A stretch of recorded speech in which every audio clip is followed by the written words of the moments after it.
quien siempre ha tenido a bien abrirnos las puertas del Colegio de Abogados para conversar un poco de arbitraje.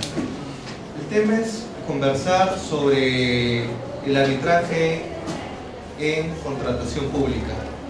Ya son más de 20 años de vigencia de la ley de contrataciones con el Estado. Yo recuerdo cuando conversaba con Ricardo Salazar Chávez, expresidente de Consucode, actualmente OCE, sobre cómo inició esta travesía de poner en la ley de contrataciones el arbitraje como mecanismo de solución de controversia alternativa. Y efectivamente, cuando uno revisaba hace 20 años, en Europa o en ningún país aplicaban el Estado soluciones como el arbitraje. Todo es poder judicial. Inclusive si vamos a revisar legislaciones comparadas como España, ellos tienen y someten las controversias derivadas de contratos donde participa el Estado a procesos contenciosos administrativos. Y es que su realidad posiblemente sea otra, que el Poder Judicial en Europa o en España funcionen bien, pero nuestra realidad, como ya lo han comentado algunos ponentes, es otra. El Poder Judicial actualmente está haciendo y afrontando una crisis que hace que no solamente los inversionistas, sino los abogados planteen en sus convenios arbitrales nuevos mecanismos alternativos para solucionar controversias. Si me ayudas con la diapositiva, por favor. Siguiente. Entonces, ¿cuál es el mecanismo de solución de controversias que prefieren los proveedores que contratan con el Estado o los inversionistas? Y yo estoy seguro, si hacemos una encuesta aquí rápida, si alguien levanta la mano, si sometería alguna controversia donde ha invertido o donde le ha vendido al Estado y el Estado o alguna entidad pública no le ha pagado, ¿elegiría el Poder Judicial al día de hoy o preferiría el arbitraje? Entonces, ¿alguien de acá apuesta por el Poder Judicial actualmente? Yo creo que no. Y es porque no solamente hablemos de corrupción, sino hablamos de sobrecarga procesal. Y me atrevería a decir a falta de especialización de los jueces. Porque si le vamos a plantear temas de contratación pública, derecho administrativo o arbitraje de inversión, estoy seguro que los jueces hoy en día no estarían preparados para asumir ese reto. Tal vez con posterioridad sí, pero al día de hoy tengo algunas dudas. ¿Qué es lo que se vio en Consucode? En Consucode tenemos la ley 26850 y esta fue la primera ley impulsada por Consucode en la cual establecía en su ley y su reglamento que toda controversia derivada de un conflicto donde participe el Estado sea sometida a un arbitraje. Y efectivamente, los proveedores tenían como única opción frente a cualquier controversia derivada de la ejecución contractual irse a un arbitraje o de manera alternativa a la conciliación. Estamos hablando del año de 1997, siguiente. Entonces, ese es el artículo que fijaba la ley 26850, promulgada en 1997 en el gobierno de Alberto Fujimori. Entonces, uno se da cuenta que la ley de arbitraje tiene 10 años, pero en materia de contratación pública ya lleva más de 20 años de vigencia y aplicación. Y esto nos ha dado un nuevo estándar a nivel internacional. ¿Por qué? Porque en el Perú, al menos, y en Latinoamérica, se viene arbitrando bastante. Y las últimas estadísticas que maneja el OCE es que el 70% de disputas y de arbitraje participa el Estado. Y estamos hablando dentro del marco de la ley de contratación con el Estado. Y el 30% son arbitrajes comerciales. Arbitrajes más o menos donde participan privados. Y que tiene otro estándar, tiene más confidencialidad, por ejemplo, y se debe a la voluntad en estricto de las partes y lo que pacten en sus convenios arbitrales. Pero las reglas en un arbitraje, en el marco de la ley actual, de la ley 30.22.5, ley de contratación con el Estado, tiene otra dinámica, ¿no? Porque hay fondos públicos y también al día de hoy se exige mayor transparencia en lo que se destina y lo que invierte el Estado peruano. Entonces, esta es una carta. Siguiente, por favor. ¿Cuál es la historia del OCE? Una vez ya sale y supera lo que es Consucod y el Estado busca implementar nuevos mecanismos y nueva supervisión, el 4 de junio del 2008 se crea el OCE mediante el decreto legislativo 1017. Entonces, es ahí donde se sigue impulsando el arbitraje como mecanismo de solución de conflictos. Siguiente, por favor. Ya en enero se promulga el reglamento, que es ya conocido por los especialistas como la antigua Ley de Contrataciones, el reglamento, el Decreto Supremo 184, ¿no?, que hoy ya ha sido modificado por la Ley 3022.5, y actualmente estamos conversando en algunas ponencias sobre la modificación del Decreto Legislativo 1444, que modifica nuevamente la Ley de Contratación Pública, que es una ley que, hay que decirlo, es modificada constantemente por cada gobierno. Un gobierno que entra, el gobierno, recordemos, el gobierno de Ollantumala, modificó la Ley de Contratación Pública. El actual gobierno también está modificando la Ley de Contratación Pública. Y claro, pero nadie se atreve a modificar el arbitraje. O sea, nadie dice, bueno, vamos a modificar la ley y vamos a suprimir el arbitraje, porque eso sería retroceder en el tiempo. Porque lo que está funcionando al día de hoy, y está funcionando con éxito en soluciones que tiene los contratos, donde una de las partes es el Estado, es el arbitraje. Entonces, esta es un poco de la historia del arbitraje en contratación pública. Siguiente, por favor. ¿Y cuál es el primer análisis de los 20 años? Esta es una primera foto que viene a ser un estudio que realiza la Contraloría General de la República. Estamos hablando en el año 2005, si no me equivoco, en la cual hay una primera foto, ¿no? Entonces veamos. El estudio de la Contraloría reveló que el Estado perdió el 70% de los arbitrajes a los que se sometió, ¿no? Esta es una foto no tan cierta, porque ya lo vamos a conversar un poco, pero al 2005, cuando se lanzó este informe de la Contraloría, claro, toda la prensa saltó, los jueces, los abogados decían, bueno, pues ahí hay algún negociado, ¿no? Porque qué bonito es que los arbitrajes los ganan los proveedores, los contratistas, y los esté perdiendo el Estado, y los fondos de indemnización o pagos salgan del bolsillo de todos los peruanos. Entonces, ese primer análisis del 2005 nos dejaba un sinsabor y una cierta desconfianza, que han sido superados por nuevos estudios y nuevas conversaciones que se han dado al día de hoy. ¿Cuál fue el dato que mostraba en la Contraloría? Que más de 122 millones habría sido perdido el Estado por indemnizaciones por daños y perjuicios. Esa era una lectura. Siguiente.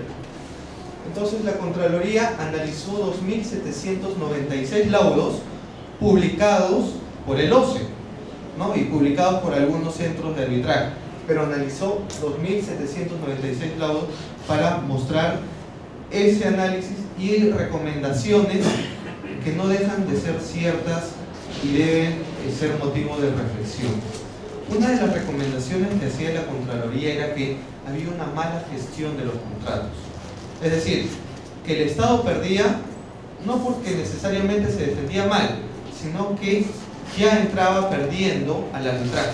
Es decir, los procuradores pues no son, digámoslo así, pues magos para ganar un arbitraje, sino que ya tenían una mala gestión de un contrato que por negligencia de los funcionarios públicos de cada entidad eran mal gestionados, y efectivamente había malas resoluciones del contrato, incumplimiento de obligaciones de la suma de dinero, indemnizaciones, que al final del día el tribunal lo único que tenía que dar razón al contratista, ¿no? Pero ahora por una mala gestión. Recomendaba también algo importante en 2005, capacitar a los órganos de contratación de cada entidad. Y esto es importante, ¿por qué? Porque en un contrato público no aplicas código civil, aplicas ley especial, aplicas ley de contratación con el Estado. Entonces, esta transición que conversábamos con el doctor Ricardo Salazar es una transición donde tenías árbitros en 1997 especializados en derecho penal, especializados en derecho civil, pero no tenías árbitros especialistas en arbitraje, no tenías árbitros especialistas en contratación pública, no tenías procuradores tampoco. El mercado no te exigía especialistas en esa materia. Pero si ya vamos a 20 años, hoy estoy seguro que en esta sala hay varios especialistas en arbitraje, en contratación pública, en derecho administrativo, que efectivamente darían otro estándar a los litigios de arbitraje. Fue una recomendación de la Contraloría General de la República que es, a los 20 años es importante recordar. Siguiente, por favor. Esto es algo que luego de ese primer pantallazo donde se mostraba que el arbitraje ad hoc y el arbitraje institucional no funcionaba mucho en temas de contratación pública, y es que lo de lejos, y esto es algo que el OCE publicó también dentro de sus análisis, era lo que más administraba el OCE era arbitrajes ad hoc. Claro, ninguna institución arbitral de las más grandes que tenemos, Cámara de Comercio de Lima o Centro de la Católica, competían en administrando arbitrajes. Todos los arbitrajes que eran administrados generalmente los veía el OCE y eran arbitrajes ad hoc.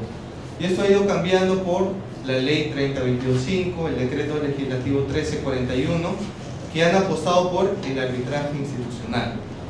Entonces, si vamos a ver, como ya lo dijo el doctor Jaime, el tema de la corrupción no depende mucho del tipo del arbitraje, sino de los árbitros y de las partes, cómo actúan dentro del proceso del arbitraje. Entonces, ya son mitos que poco a poco se van venciendo, y creo que ese mito que se está venciendo lo está señalando el decreto legislativo 1444, que nuevamente está implementando el retorno del arbitraje ad hoc en la ley de contratación con el Estado.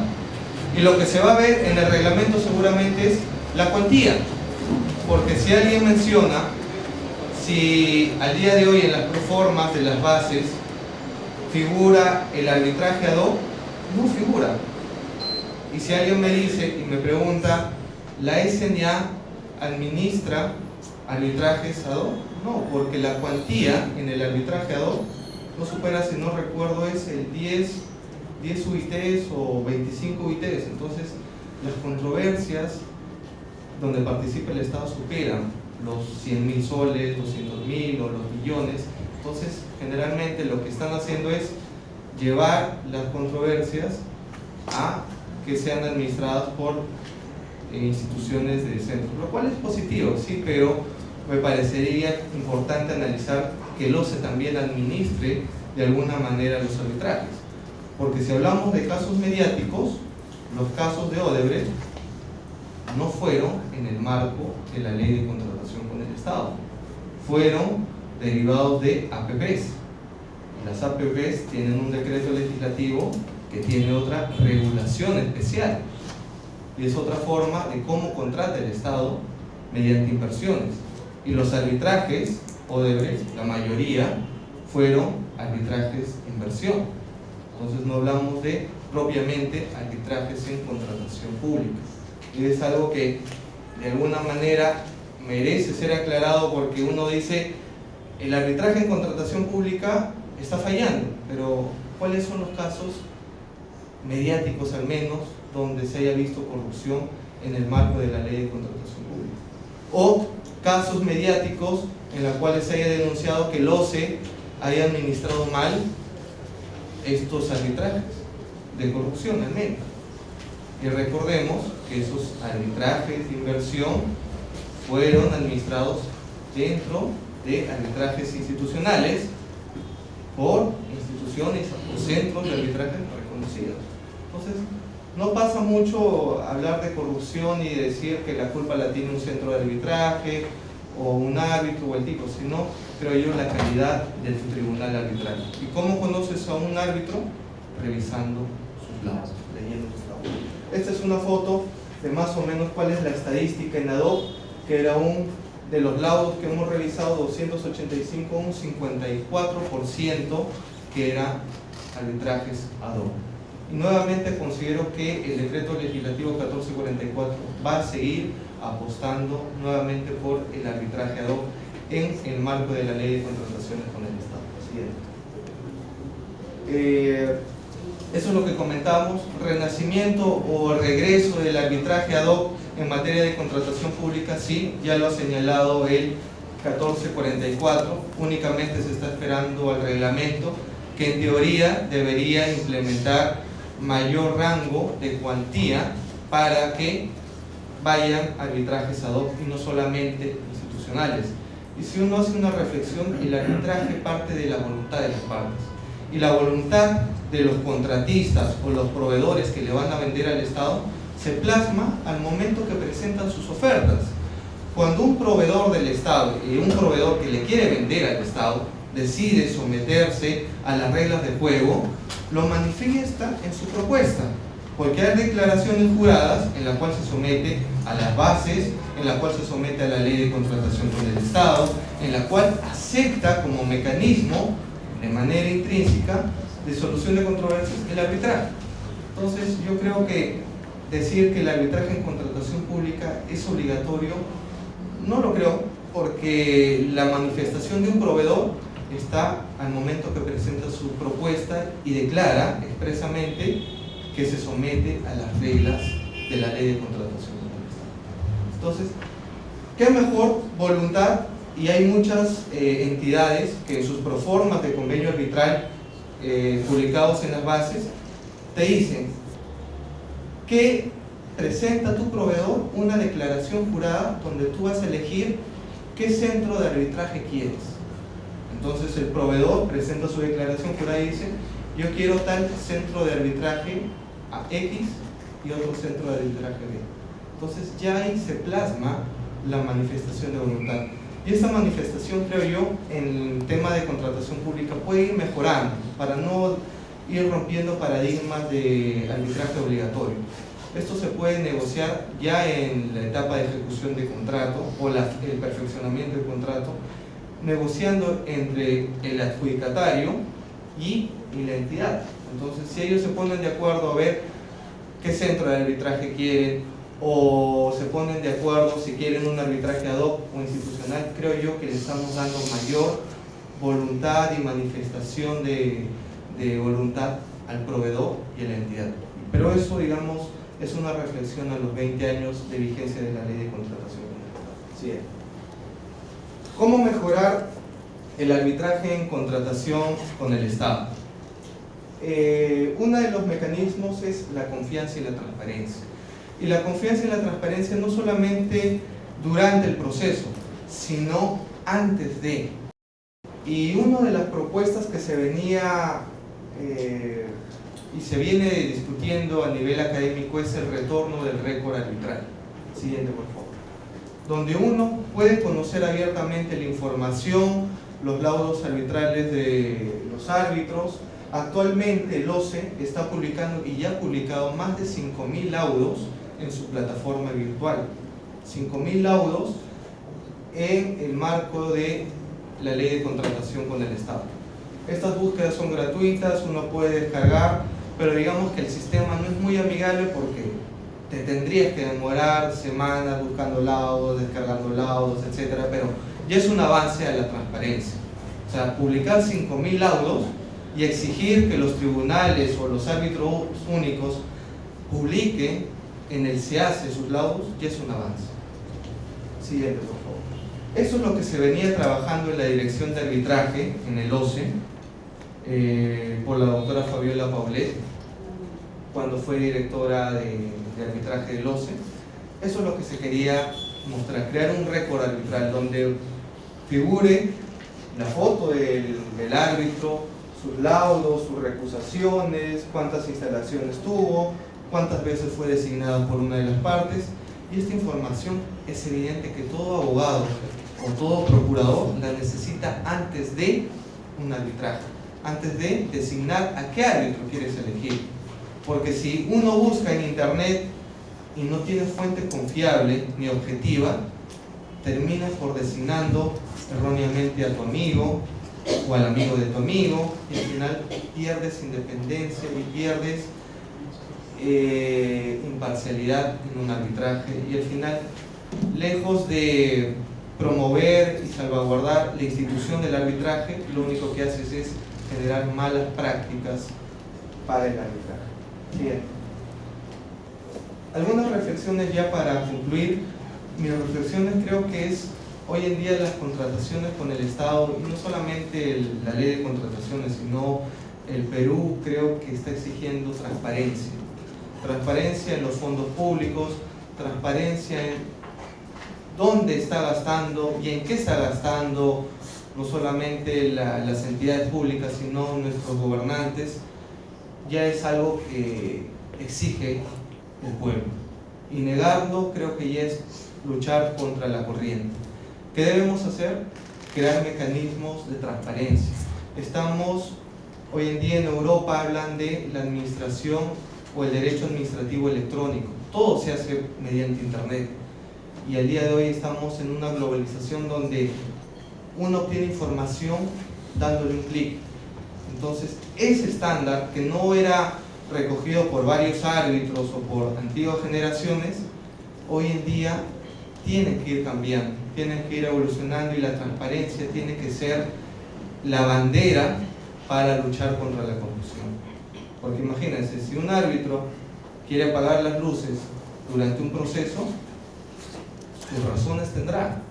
Pero si un árbitro no le tiene miedo a arbitrar donde hay mayores focos, donde hay mayores luces, donde haya información sobre sus laudos, creo que estamos bien. Entonces, ya son temas que se están discutiendo a nivel del Ministerio de Justicia. Se va a lanzar un programa de Conoce a tu árbitro. Entonces ya se está conversando esos temas. Y también a nivel de algunas plataformas institucionales se busca generar transparencia e información, porque la información es poder, y el poder lo tenemos que tener a la mano, y en Internet, y en todo mecanismo y en toda plataforma que nos pueda brindar información sobre los árbitros. Incorporar estándares internacionales, porque uno dice que esto se me ocurrió, o se le ocurrió a alguien, algún ponente. No, esto ya está en las reglas UNCITRAL desde el 2014. Las reglas UNCITRAL, donde arbitra arbitrajes de inversión en el marco del reglamento como el CIADI, incorporan, tiene un reglamento de transparencia que ha sido publicado en 2004. ¿Y qué te dice ese reglamento de transparencia? Lo que fomentan es la publicidad, inclusive en audiencias públicas, en audiencias que pueda tener un tribunal arbitral. Revisen ese reglamento de transparencia de UNCITRAL. Está en Internet, está en español, también está en la web de CAE, y es gratuito. Entonces son estándares que ya vienen desde el 2014. Y luego, implementación de un consejo de ética y un código de ética. Y digo implementación porque la ley de contratación pública ya ha aprobado un código de ética, ya ha aprobado un consejo de ética, y esto lo señala la ley 3022.5 desde el 2016. La pregunta es, ¿por qué no se ha implementado al día de hoy un consejo de ética? Es decir, si alguno de nosotros quisiera hacer una denuncia por infracción al código de ética de un árbitro, no podría, porque no hay un consejo de ética. Entonces la ley está, porque muchas veces decimos, sí, hay que modificar la ley, nueva ley, que nuestro Congreso, pero ahí está. La pregunta es, ¿por qué no se implementa? Y ya esas son algunas reflexiones que hay que ir trabajando a 20 años. Pero en 20 años yo rescataría las palabras de Ricardo Salazar Chávez, que no dejan de ser ciertas. Que en esta transición, de alguna manera, el arbitraje ha pagado su derecho de piso. ¿Por qué? Porque hace 20 años atrás no teníamos los árbitros que tenemos hoy. Hace 20 años atrás no teníamos los abogados que tenemos el día de hoy. Hace 20 años atrás no teníamos estudiantes que se quieran especializar en arbitraje o en contratación pública o en derecho administrativo. Y eso, de aquí 5 años, de aquí 10 años, va a dar una nueva generación de árbitros, una nueva generación de abogados, que ya las están dando, pero va a cambiar el panorama. y va a haber nuevas ideas seguramente, porque la idea de esto es seguir compartiendo experiencias y seguir generando cambio. Y lo que estamos haciendo es fomentando la educación, que es gracias a ustedes y los que agentes del cambio, porque la corrupción se combate con la educación. Es lo que estamos haciendo hoy día y el cambio lo estamos promoviendo todos nosotros. Muchas gracias.